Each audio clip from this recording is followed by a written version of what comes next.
All right, Joel Gausten here from joelgausten.com.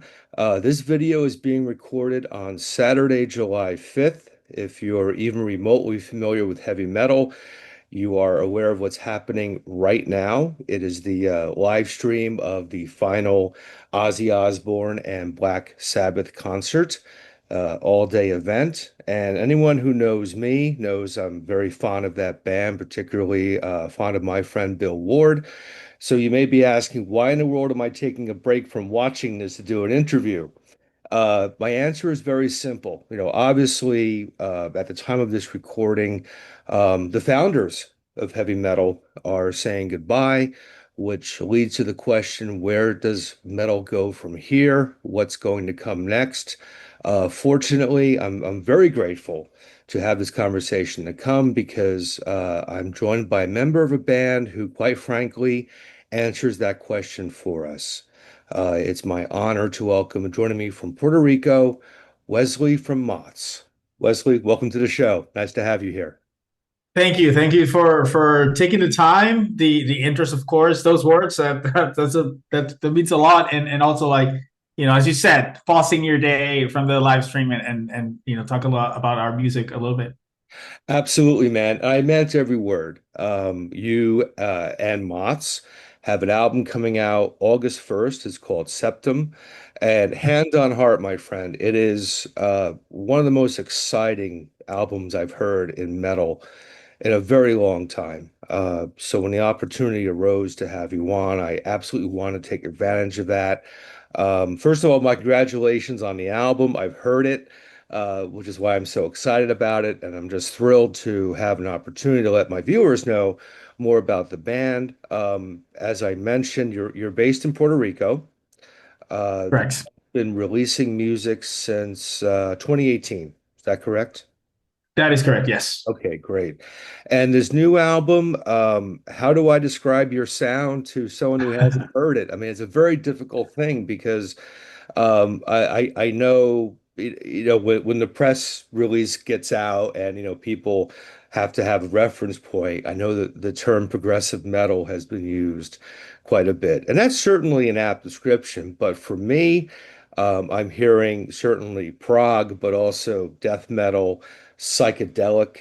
Rock is in there. If you're a fan of Lamb of God, who we were just talking about before we started recording, you're going to love this album. If you're a fan of Hawkwind, you're going to love this album. It's all over the place as far as music. And I don't mean to suggest it's incoherent. It's very coherent, but there's so many things going on. So it's a fantastic record.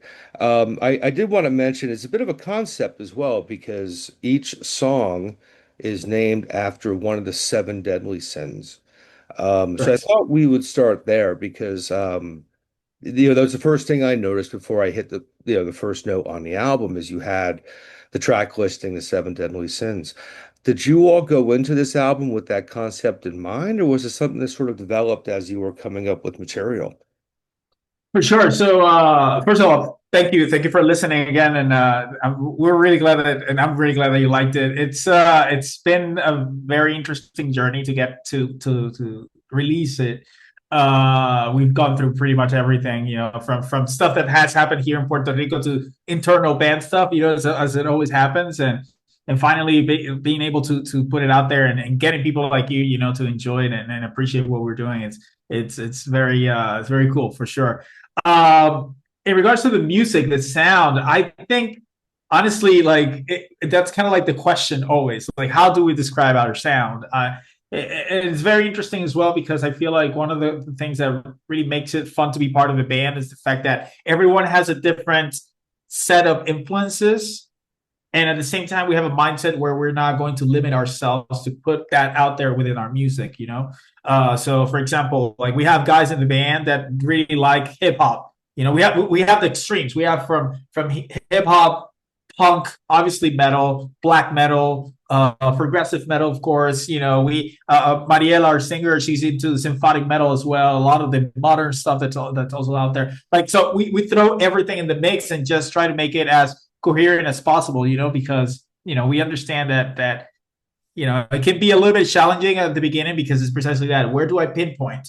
But one of the cool things about this too is the fact that we've had a lot of people telling us like it's a fresh sound, it's an interesting sound, and obviously, and I've had friends that I really admire and respect their opinion in music topics, telling us that you guys have made your own sound, and I think like that's one of the best compliments you can get as a musician, right? Especially when you're writing new music or original music.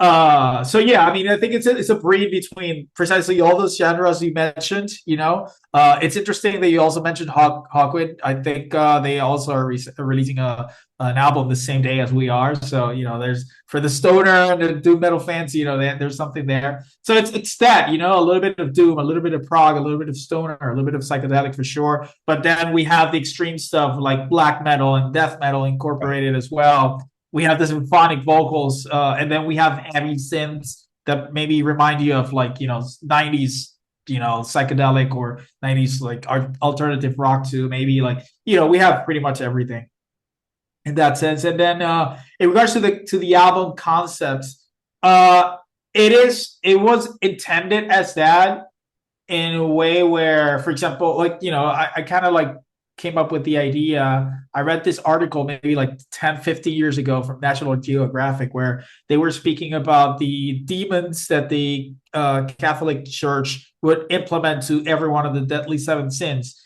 And while I was reading through it, I was like, oh man, this would be a great concept for an album where we determine a specific demon for each one of the sins and then we make some artwork around it. And back then I was in a previous band here in Puerto Rico, and the guys weren't really into like the oral concept. So when we were writing music for this album with Mods, I threw in the concept and idea to the guys, and they were like super up to it.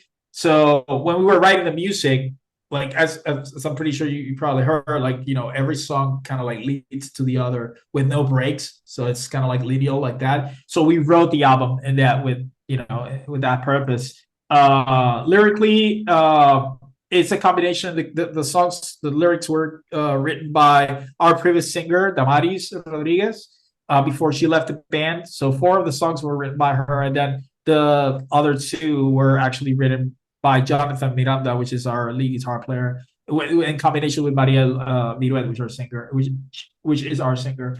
So it's like a little bit of everything, and we try to, instead of just being another album where we are criticizing religion or criticizing the church, it's mostly an introspective, a psychological, review, and kind of like think about what do we do as human beings, because we are born evil, like this is part of our DNA. Like it's part of our essence as human beings as well. But obviously we don't want to be approaching that. So it's finding ways of doing a little bit of introspection and identifying what it is that we do within these and how can we modify these behaviors to be better humans.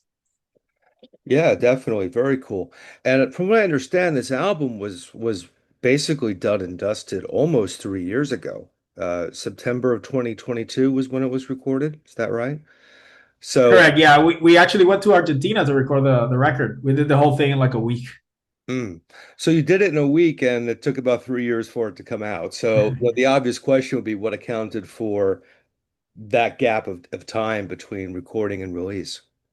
Yeah, I mean, we actually recorded the whole, like all the music, the instruments were recorded in Argentina. We went to Robophonic, was a great studio. A lot of big bands have rehearsed and recorded there. And we did the instruments, except for the synths and the vocals. Now, that particular period of time, we just released our previous album, Space Force.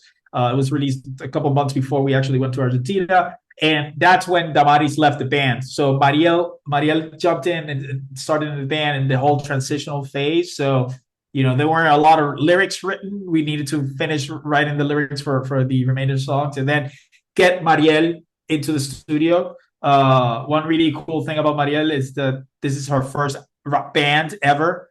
So it was also her first recording ever. She had to go through all of these experiences for the first time, and kind of like we threw her on the fire, like from the get-go. Like her first show was the album release party for her previous album. and then the second show was in Argentina, and then after that she hasn't stopped doing like all these things that we were just working with. So and then aside from that, after we finished recording the vocals and the synths, we did that here in Puerto Rico. Then it was for me, it's very important to have like the visual aspect of the album. It's super important. Most of my favorite bands are very visually heavy bands as well. And that's something that you see a lot within the prog community, right? So we wanted to implement that, and that meant that we had to take our time, creating the music videos and creating the artwork, making sure that we had artwork that was aligned with the vision that we wanted to. And obviously, as an independent band, it's a lot of money too. Yeah. So, we can just we would love to release music a little bit more consistently than we have. But the money aspect of it, the economics of the industry are something that really impacts, any independent band out there. So yeah, that's why it kind of took a little bit of time. And also, like I strongly believe in timing. Sometimes if you rush things a little bit, things don't really happen the way it should be. So we were just waiting for the right moment to release it, and we had the opportunity to compete, to see if we could play Wacken the beginning of this year. We didn't win the competition, but that kind of like started rolling out a lot of the plans that we wanted to kind of like do around the album. And yeah, it's all about timing. And now we're actually going to be playing in the US in a couple of weeks. Actually, we're going to be doing a two-week run where we're going to be playing this festival, Summer Gloom Fest. And like I said, it's all about timing, and kind of like worked out with the timing then, and here we are. Fantastic. And I'm going to make sure that all the pertinent links are in this video description so people can check out the dates and when you're playing out here. Um, Not to give away too much of the story here, but how much of this current album will be represented in the set list you're bringing out on tour? So we already announced that we're going to be playing the whole album in a couple of dates, selected dates. I believe in 4 of the 8 dates we're going to be playing the album. Obviously, the date of the release, August 1st, we're going to be playing in San Agustin, Florida. So of course it's the album release party, and so we're definitely going to be doing that there. And then in Atlanta, which is the following night, August 2nd, we're going to be doing like a double album release party with our friends from Leaf Blower from Atlanta as well.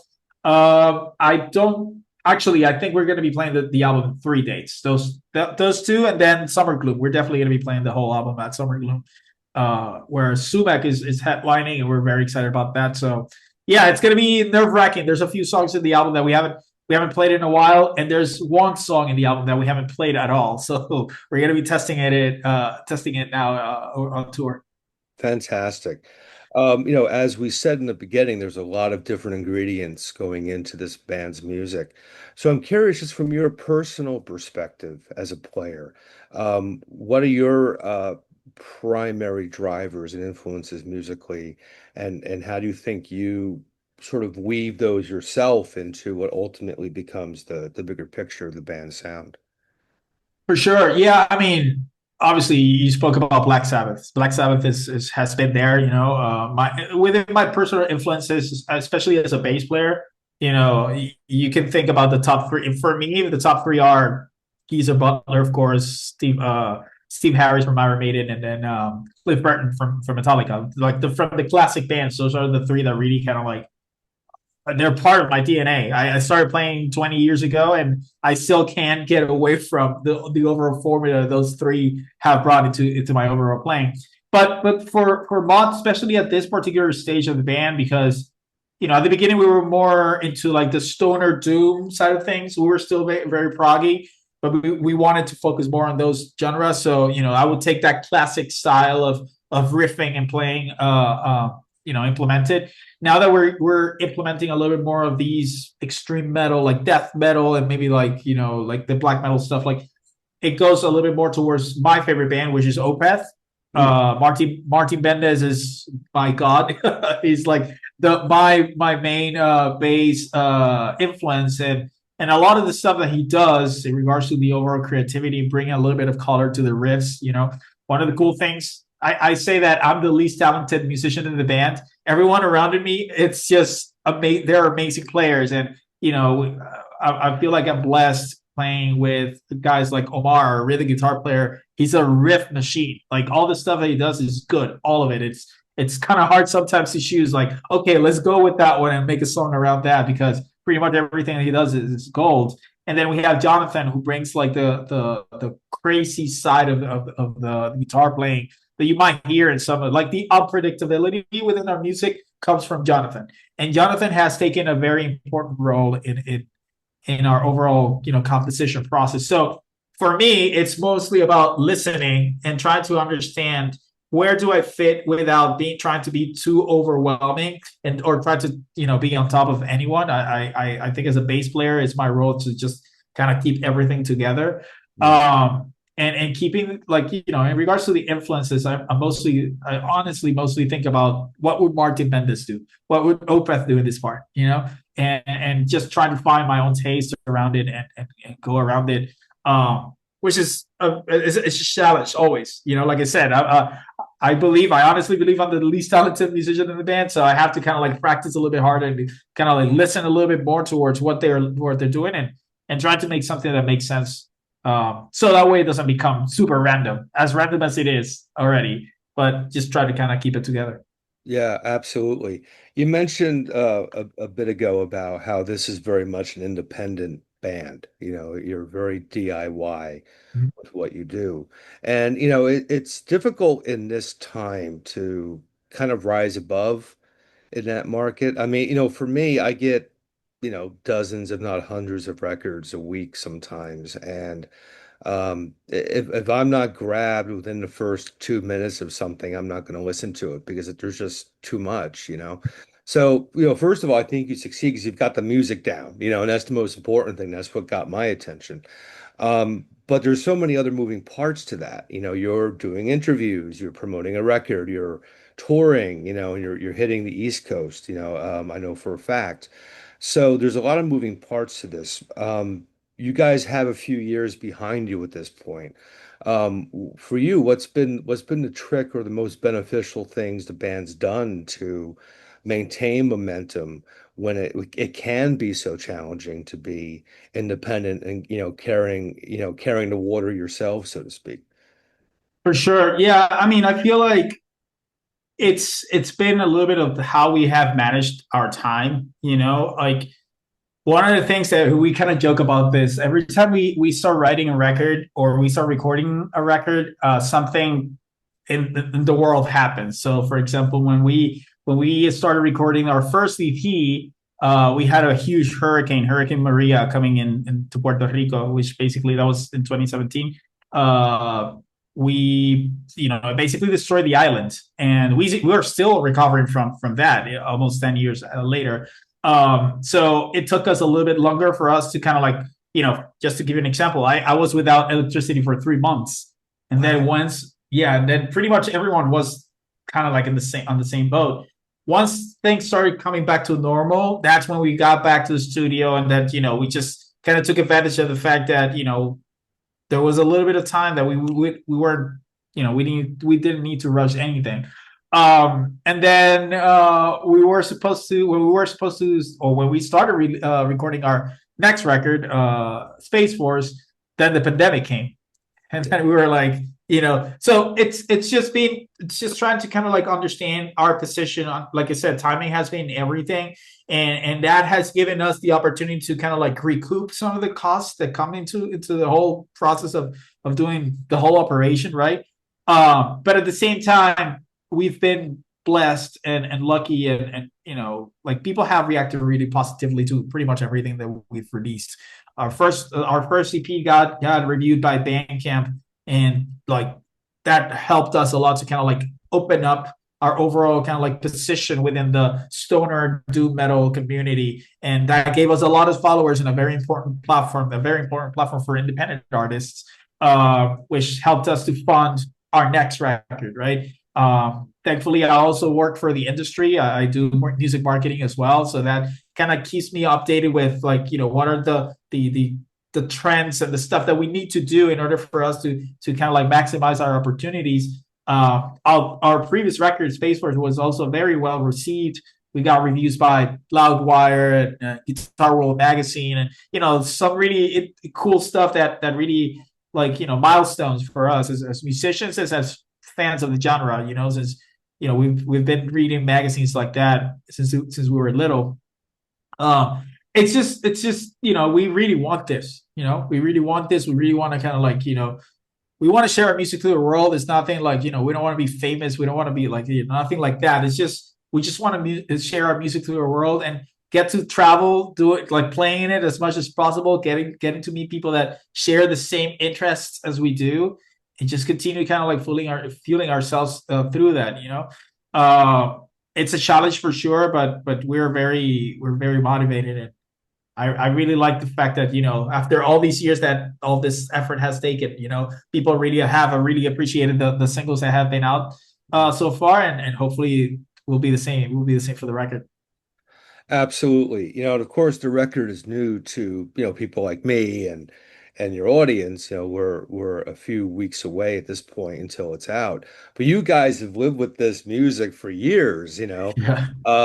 So, the question is, barring any unexpected world events the next time around, where is the band as far as producing new material that will ultimately comprise the next release? We already basically have a new record written. We have I want to say about 6, 7 songs written. We just have to kind of like work with maybe one more. Structureize, like make them as solid as possible, and then work on the lyrics. Our plan is that after this tour, we will kind of like finish that, and hopefully by the end of the year, we already have some sort of recording going. We don't want to wait another 3 years for a new record to come out. I mean, it's also like a little bit. I'm not gonna lie to you. I'm gonna be very honest to you. Like this record, I'm hoping that this record puts us in a position where there's some sort of label support or some sort of labor interest, because we have put our hearts and soul into this, but it's starting to add up in the economic side of things, and I feel like a little bit of help on that end could help us to be a little bit more proactive, a little bit more fast in releasing music more consistently.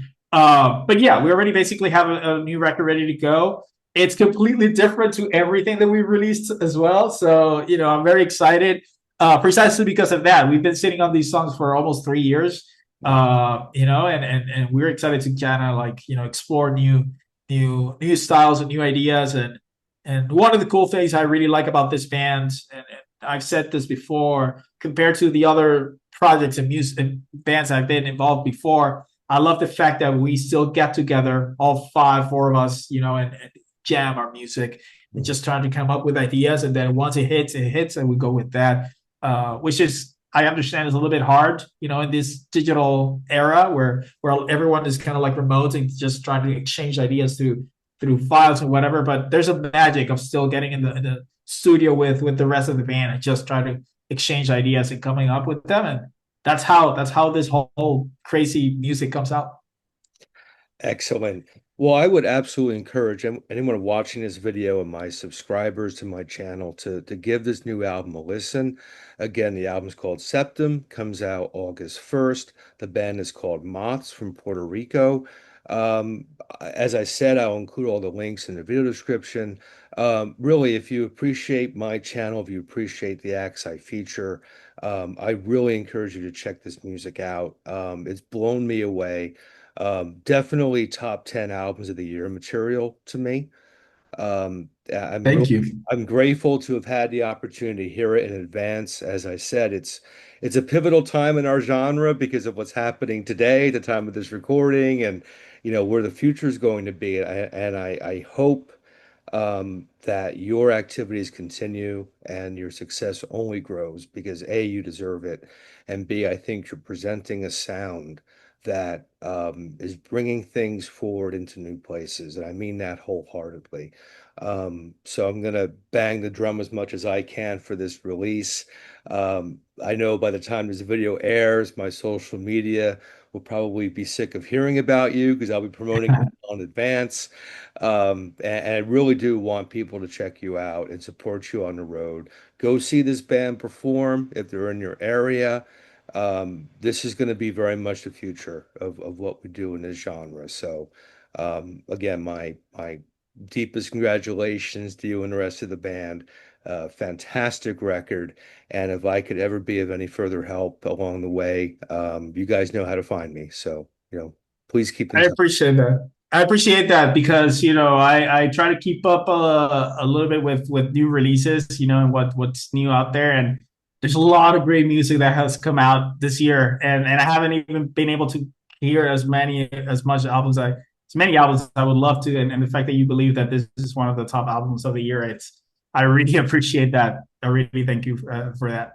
Oh, it's my pleasure, and thank you for giving me a little bit of time, especially on the big day here. I know we both have a live stream to jump back into, so Yeah. enjoy that. Safe travels in a few weeks out here, and again, congratulations on the album. And I hope it's the first of many chances we'll have to have a nice conversation. Definitely, definitely. I thank you. Oh, it's my pleasure.